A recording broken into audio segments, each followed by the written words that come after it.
Mi madre vació mi habitación mientras yo estaba en el funeral de mi abuelo, todo para darle mi cuarto a su hijastra. Pero mi abuelo me dejó la casa en su testamento, ahora fui yo quien le hizo las maletas. Nunca pensé que el día del funeral de mi abuelo terminaría siendo el día en que mi vida cambiaría para siempre. Mi abuelo era el pilar de mi mundo, el único que realmente me entendía y me apoyaba sin importar qué. Tenía 73 años cuando murió, un infarto lo llevó de repente, y aunque sabíamos que no estaría con nosotros para siempre, nadie estaba listo para despedirlo tan pronto. Yo, menos que nadie, vivía con mi madre, su esposo Carlos y la hija de este, Sofía, en la casa de mi abuelo desde hace años. No era una situación ideal, pero mi abuelo siempre insistió en que yo me quedara allí con ellos. Decía que esa casa era mi hogar tanto como el suyo, y mientras él estuviera vivo, nadie me iba a sacar de ahí. Mi madre y Carlos llegaron a la casa hace unos 5 años, cuando se casaron, y Sofía, que tiene 22 años, vino con ellos. Desde entonces,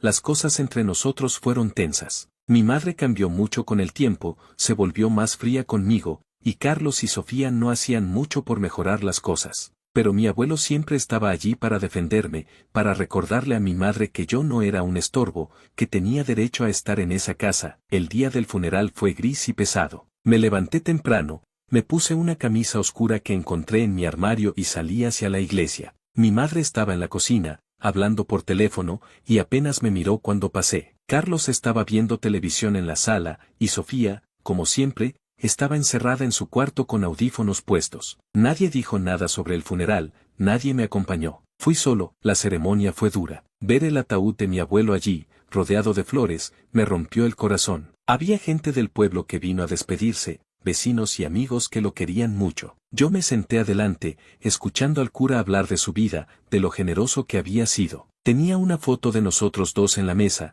una que tomamos hace años en el porche de la casa. Él estaba sonriendo, con su sombrero viejo, y yo estaba a su lado, sosteniendo una caña de pescar. Ese recuerdo me dio algo de paz en medio de todo el dolor. Después del funeral, fui al cementerio con algunos familiares. Mi madre no apareció. Dijo que tenía cosas que hacer en casa, y Carlos y Sofía ni siquiera se molestaron en inventar una excusa. Enterrar a mi abuelo fue lo más difícil que he hecho en mi vida. Cuando terminó, me quedé un rato allí, solo, mirando la lápida recién puesta. Gracias por todo, murmuré, aunque sabía que él ya no podía oírme. Volví a casa agotado, con la cabeza hecha un lío. Solo quería llegar a mi cuarto, cerrar la puerta y dormir hasta que el dolor se hiciera un poco más pequeño. La casa de mi abuelo era grande, de madera vieja pero sólida, con un porche que crujía y un jardín que él cuidaba con cariño. Mi cuarto estaba en el segundo piso, al fondo del pasillo, un espacio pequeño pero mío. Tenía mi cama, un escritorio lleno de libros y unas cajas con cosas que había ido juntando con los años. Era mi refugio en esa casa donde a veces me sentía como un extraño. Cuando llegué,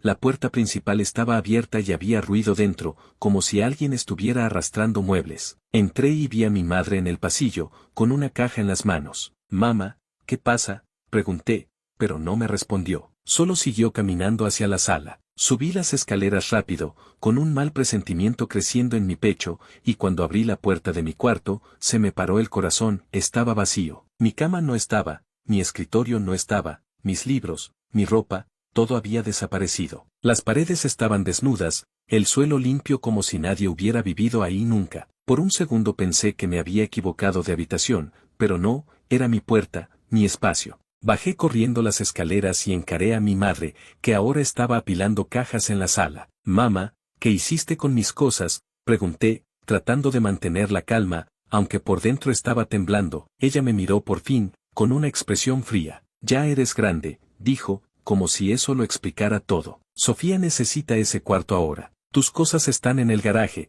puedes sacarlas cuando quieras.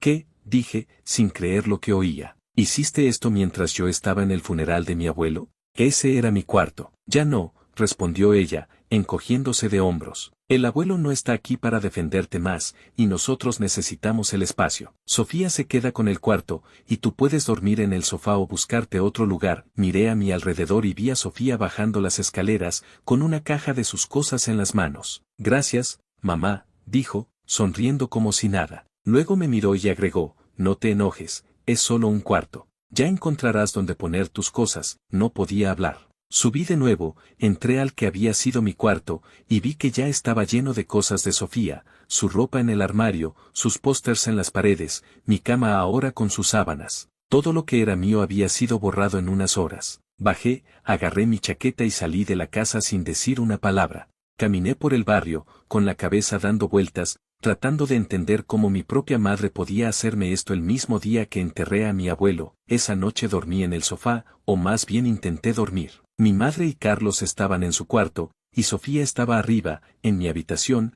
escuchando música como si nada hubiera pasado. Me quedé mirando el techo, pensando en mi abuelo, en lo que diría si viera esto. Y entonces recordé algo que él me había dicho hace meses, medio en broma: esta casa es tuya, pequeño, algún día lo sabrás. En ese momento no le di importancia, pero ahora me preguntaba si había algo más detrás de esas palabras. A la mañana siguiente, recibí una llamada. Era un número que no conocía, y cuando contesté, una voz grave me saludó. Soy el abogado de tu abuelo, dijo el hombre. Necesito hablar contigo sobre su testamento. ¿Puedes venir a mi oficina hoy? No lo pensé dos veces. Me levanté, me puse lo primero que encontré entre mis cosas en el garaje y fui a verlo. La oficina del abogado estaba en el centro del pueblo, un lugar pequeño con paredes llenas de libros y un escritorio viejo. El hombre, que se llamaba don Raúl, me recibió con una sonrisa amable. Me siento frente a él y saco unos papeles de una carpeta. Tu abuelo dejó un testamento, empezó, mirándome serio. Y en ese testamento, te dejo la casa. Toda la casa, a tu nombre. Me quedé helado. ¿La casa? Pregunté, como si no hubiera entendido. ¿La casa donde vivimos? Exacto, dijo él. Legalmente, desde el momento en que murió, esa propiedad pasó a ser tuya. Aquí está el documento, todo firmado y en regla. Mire los papeles que me pasó. Ahí estaba el nombre de mi abuelo, su firma temblorosa y mi nombre como el único heredero de la casa. Pregunté si estaba seguro, si no había algún error, y don Raúl me explicó que mi abuelo lo había arreglado todo hace un año, cuando empezó a sentirse mal. Quería que tú tuvieras un lugar seguro, dijo. Me contó que las cosas en casa no estaban fáciles para ti. Le conté lo que había pasado, lo de mi madre vaciando mi cuarto, lo de Sofía tomando mi lugar. Don Raúl frunció el ceño y miró los papeles de nuevo. Con este testamento, tú eres el dueño, dijo. Nadie puede sacarte de ahí, y si quieres, puedes decidir quién se queda y quién se va. Es tu derecho legal. Salí de la oficina con las llaves de la casa en una mano y el testamento en la otra. Por primera vez en días, sentí que tenía el control. Caminé de vuelta a casa, y mientras subía los escalones del porche, supe exactamente lo que iba a hacer. Cuando entré a la casa con el testamento en la mano, sentí una mezcla de nervios y algo que no podía explicar del todo, como si por fin tuviera el poder de cambiar las cosas. El papel que me había dado don Raúl era mi arma, y estaba listo para usarla. La sala estaba vacía, pero podía oír voces en la cocina, mi madre hablando con Carlos y el ruido de Sofía moviendo cosas arriba, probablemente decorando mi antiguo cuarto como si fuera suyo para siempre. Respiré hondo, ajusté mi agarre en los papeles y caminé hacia ellos. Mi madre estaba lavando platos, o fingiendo que lo hacía, mientras Carlos estaba sentado en la mesa con una cerveza en la mano. Levanté la voz para que me oyeran claro. Necesito que vengan todos a la sala ahora, dije, tratando de sonar firme, aunque por dentro mi corazón iba a 1000 por hora. Mi madre se dio la vuelta, frunciendo el ceño, y Carlos me miró como si hubiera dicho algo ridículo. ¿Qué pasa ahora?, dijo mi madre, secándose las manos con un trapo. Estoy ocupada. Es importante, respondí. Y quiero que Sofía baje también. Ella rodó los ojos, pero gritó hacia las escaleras. Sofía, baja un momento. Luego me miro de nuevo. ¿Qué es esto, un drama? Ya te dije que tus cosas están en el garaje, no hay nada más que hablar, no respondí, solo caminé a la sala y me senté en el sofá, esperando. Carlos entró detrás de mi madre, y un minuto después, Sofía bajó las escaleras con cara de fastidio. ¿Qué quieres?, dijo, cruzándose de brazos. Estoy ocupada arreglando mi cuarto. Ya no es tu cuarto, dije, mirándola directo a los ojos. Y antes de que alguien pudiera interrumpirme, puse el testamento sobre la mesa de centro. Esto es el testamento de mi abuelo. Me dejó la casa. Toda la casa. Legalmente, yo soy el dueño ahora. El silencio que siguió fue tan pesado que casi podía cortarlo con un cuchillo. Mi madre abrió la boca, pero no salió nada. Carlos dejó la cerveza en la mesa y se inclinó hacia adelante, como si no hubiera entendido. Sofía solo me miró, con los ojos bien abiertos, y luego soltó una risita nerviosa. ¿Qué? Eso no tiene sentido, dijo. Sí tiene sentido, respondí, abriendo el documento para que lo vieran. Aquí está, firmado por mi abuelo y registrado por su abogado. La casa es mía desde el momento en que él murió. Fui a verlo hoy, y me lo confirmó todo. Mi madre agarró el papel con manos temblorosas y empezó a leerlo, como si buscara algún error, alguna forma de probar que yo estaba mintiendo. Pero no había nada que discutir. Don Raúl había sido claro, el testamento era legal, y yo tenía todo el derecho sobre la propiedad. Carlos se levantó y se puso al lado de mi madre, mirando por encima de su hombro. Esto no puede ser, murmuró. Vivimos aquí hace años. Sí, pero la casa nunca fue de ustedes, dije. Era de mi abuelo, y él decidió dejármela a mí. No a ti, no a mamá, no a Sofía. A mí. Sofía se cruzó de brazos otra vez y soltó un bufido.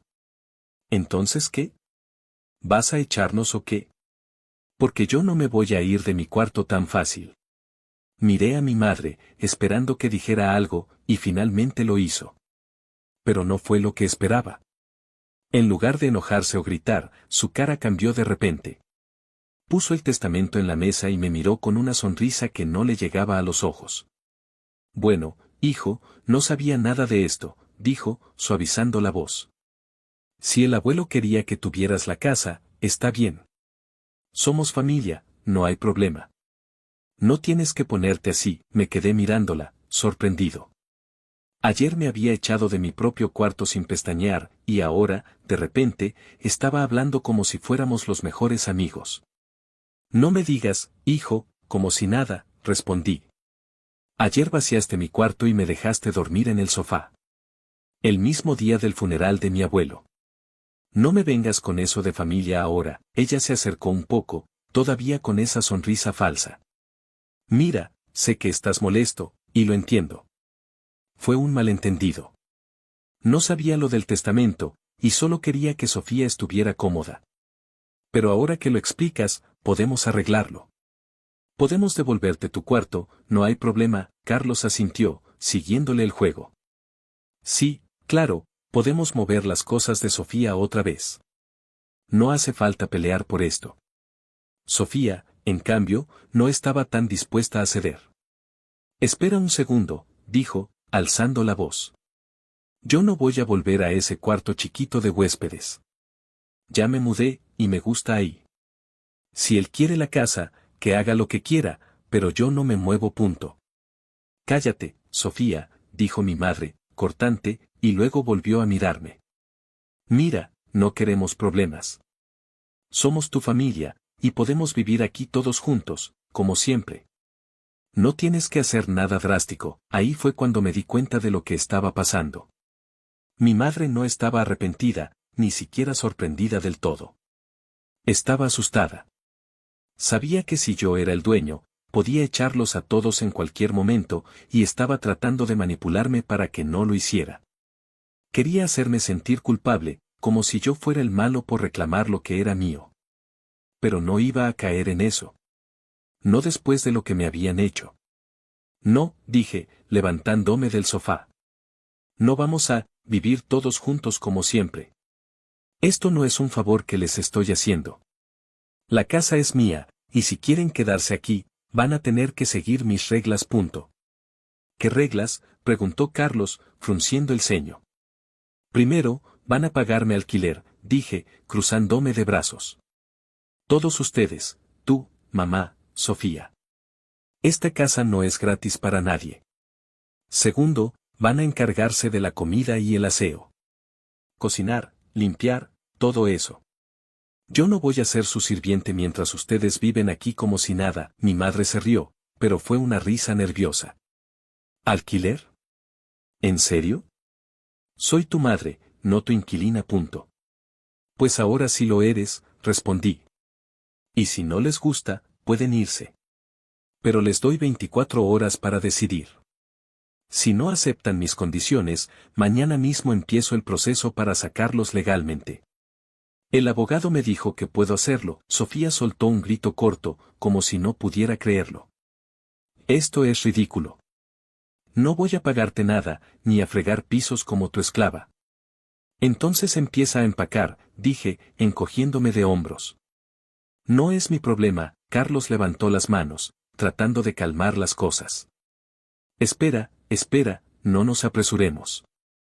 Podemos hablar de esto, llegar a un acuerdo. No hay nada que hablar, dije. ¿Es eso o se van? Tienen hasta mañana a esta hora para darme una respuesta. Si no, llamo al abogado y empiezo los trámites. Sin decir más, agarré el testamento y subí a lo que había sido mi cuarto. Sofía estaba allí, sentada en mi cama, pero cuando me vio entrar con esa cara, se levantó rápido y salió sin decir nada. Tiré mis cosas en el suelo, cerré la puerta y me senté en la cama, mirando el techo. Por primera vez en mucho tiempo, sentí que tenía el control. Pero sabía que no iba a ser fácil. Esa noche fue tensa. Oía a mi madre y Carlos discutiendo en voz baja en su cuarto, y Sofía pasó un buen rato hablando por teléfono, quejándose con alguien. Nadie me habló, nadie intentó acercarse.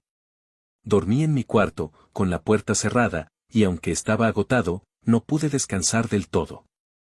Sabía que estaban planeando algo, pero no me importaba. Tenía el testamento, tenía la ley de mi lado, y no iba a ceder. A la mañana siguiente, bajé a la cocina y los encontré a los tres sentados en la mesa. Mi madre me miró, todavía con esa sonrisa forzada, pero ahora había algo más en sus ojos, resignación. Carlos tenía cara de pocos amigos, y Sofía apenas levantó la vista de su teléfono. Bueno, dijo mi madre, después de un silencio incómodo. Hablamos anoche y decidimos que vamos a quedarnos. Si quieres tu alquiler y que hagamos esas cosas, está bien. Pero no seas tan duro con nosotros, somos tu familia. No es negociable, dije, cortándola. Pagan lo que les digo, y hacen lo que les digo. Si no, ya saben dónde está la puerta. Carlos suspiró, y Sofía murmuró algo por lo bajo, pero nadie se atrevió a discutir más. Habían aceptado, aunque fuera a regañadientes. Las 24 horas habían pasado, y no tenían otra opción. Por primera vez en mi vida, los tenía justo donde quería. Habían pasado 2 meses desde que mi madre, Carlos y Sofía aceptaron mis condiciones. Al principio, todo parecía ir bien, o al menos tan bien como podía ir algo así. Ellos pagaban el alquiler que les puse, una cantidad razonable, pero suficiente para que sintieran el peso de mi autoridad. También se encargaban de la comida y el aseo, aunque lo hacían de mala gana. Mi madre fregaba los platos con cara de piedra, Carlos cortaba el césped murmurando por lo bajo y Sofía cocinaba lo mínimo para cumplir, siempre dejándome las obras más secas. No me importaba. Por primera vez, sentía que tenía el control de mi propia casa, y eso valía más que cualquier plato decente, pero con el tiempo, las cosas empezaron a tensarse otra vez. Carlos era el que más lo resentía. Lo veía en su cara cada vez que me entregaba el dinero del alquiler, o cuando le pedía que arreglara algo en el jardín. Esto no es vida, lo oí decir un día, mientras hablaba con mi madre en la cocina. Pagarle a tu hijo como si fuera un casero, y encima tener que seguir sus órdenes. No lo soporto más. Mi madre no decía mucho, solo asentía, pero yo sabía que ella tampoco estaba feliz. Sofía, por otro lado, se quejaba todo el tiempo, aunque nunca hacía nada para irse. Supongo que el alquiler que le cobraba era más barato que cualquier otra opción que tuviera por ahí. Un día, a finales del segundo mes, Carlos me llamó a la sala. Estaba sentado en el sofá, con una maleta a su lado, y mi madre estaba de pie detrás de él, con los brazos cruzados. Mira, empezó, frotándose las manos como si estuviera nervioso. No puedo seguir así. Necesito un tiempo para solucionar esta situación con mi hijo. Me voy por un rato, hasta que encuentre una forma de arreglar esto. Lo miré, sorprendido pero no tanto. Está bien, dije, encogiéndome de hombros. Si no quieres estar aquí, no te voy a obligar. Mi madre lo miró como si le hubieran clavado un cuchillo. Carlos, no puedes irte, dijo, con la voz temblando. Eres todo para mí. Lo siento, respondió él, levantándose y agarrando su maleta. Pero no voy a seguir viviendo como esclavo en la casa de tu hijo. Y así, sin más, salió por la puerta. No lo volví a ver. Después de eso, todo cambió. Mi madre se volvió más fría, más distante. Apenas me hablaba, y cuando lo hacía, era con un tono cortante que me ponía los nervios de punta. Sofía se quedó, supongo que porque su padre no tenía dinero para mantenerla en otro lado, y el alquiler aquí era lo más barato que podía encontrar. Pero el ambiente en la casa se puso pesado, como si una tormenta estuviera a punto de estallar. 2 semanas después de que Carlos se fue, pasó algo que me dejó helado. Era una noche cualquiera, y yo estaba en mi cuarto leyendo un libro que había encontrado en el desván de mi abuelo. Oí voces abajo, en la cocina, y algo en mí me dijo que bajara a escuchar. Me acerqué sigiloso por las escaleras y me paré cerca de la puerta, donde podía oír sin ser visto. Era mi madre hablando con Sofía, y lo que decían me paralizó. Estoy harta de él, dijo mi madre, con la voz baja pero llena de veneno. Desde que se fue Carlos, todo es peor. Si tan solo pudiéramos librarnos de él por un tiempo, vivir tranquilas. Punto. ¿Qué estás diciendo?, preguntó Sofía, y aunque sonaba dudosa, había curiosidad en su tono. Una cena, respondió mi madre. Algo que lo mande al hospital por unos días. Nada que puedan culparnos, solo un accidente. Hay veneno para ratas en el garaje, podríamos mezclarlo en su comida. Nadie lo sabría. Sofía se rió, como si fuera una broma, pero luego dijo, si lo hacemos bien, sí. Podría funcionar. Subí a mi cuarto sin hacer ruido, con el corazón latiéndome en los oídos. No podía creer lo que había oído. Mi propia madre y Sofía planeando intoxicarme, como si fuera un problema que podían borrar. Me senté en la cama, temblando, pero no tomé una decisión rápida. Tenía que pensar, tenía que ser listo. Sabía que el día siguiente era cuando planeaban hacerlo, así que decidí esperar y actuar con cabeza. A la mañana siguiente, un sábado, me levanté temprano y llamé a don Raúl, el abogado de mi abuelo. Le conté todo, palabra por palabra, y le pedí consejo. Él escuchó en silencio, y cuando terminó, habló con calma pero firme. Si quieres vengarte de ellas y no solo echarlas, haz esto, espera a la cena que preparen. Deja que sigan con su plan, pero llama a la policía después y pide que analicen la comida. Si hay pruebas de que intentaron hacerte daño, enfrentarán cargos legales. Pero necesitas evidencia sólida, algo que no pueda negar. Grábala si puedes. Colgué el teléfono y supe que eso era exactamente lo que iba a hacer. Mientras mi madre y Sofía todavía dormían, bajé a la cocina y escondí una pequeña grabadora de audio que tenía guardada desde hace años. La puse detrás de una lata en la encimera, donde no la verían, y la dejé encendiendo. Luego subí a mi cuarto y esperé. Pasaron las horas, y cerca de las 2 de la tarde, Sofía subió a mi puerta. Oye, dijo, con una sonrisa que nunca le había visto, demasiado amable para ser real. Baja a comer, hice algo especial hoy. Ya voy, respondí, fingiendo normalidad. Bajé con ella, pero antes de sentarme, dije, subo un segundo a mi cuarto, olvidé algo. Corrí arriba, agarré la grabadora y la escuché rápido. Y ahí estaba, mi madre diciendo, pon el veneno en su plato, solo un poco, que no se note. Con eso basta para que se sienta mal un par de días. Sofía respondiendo, listo, ya está mezclado, tenía las pruebas. Llamé a la policía desde mi cuarto y les dije que necesitaba ayuda urgente, que alguien había intentado envenenarme. 15 minutos después, 2 oficiales estaban en la puerta. Mi madre y Sofía se quedaron pálidas cuando los vieron entrar. ¿Qué pasa?, preguntó mi madre, con la voz temblando. Señora, vamos a revisar la comida, dijo uno de los policías. Analizaron mi plato, y no tardó mucho, encontraron restos de veneno para ratas. Les entregué la grabadora, y cuando la escucharon, no hubo nada que pudieran decir. Las esposaron allí mismo, mientras mi madre gritaba que era un malentendido y Sofía me miraba con puro odio. Una semana después, estábamos frente a un juez. Presente la grabación y el informe de la policía. El abogado de mi madre intentó defenderlas, pero no había escapatoria.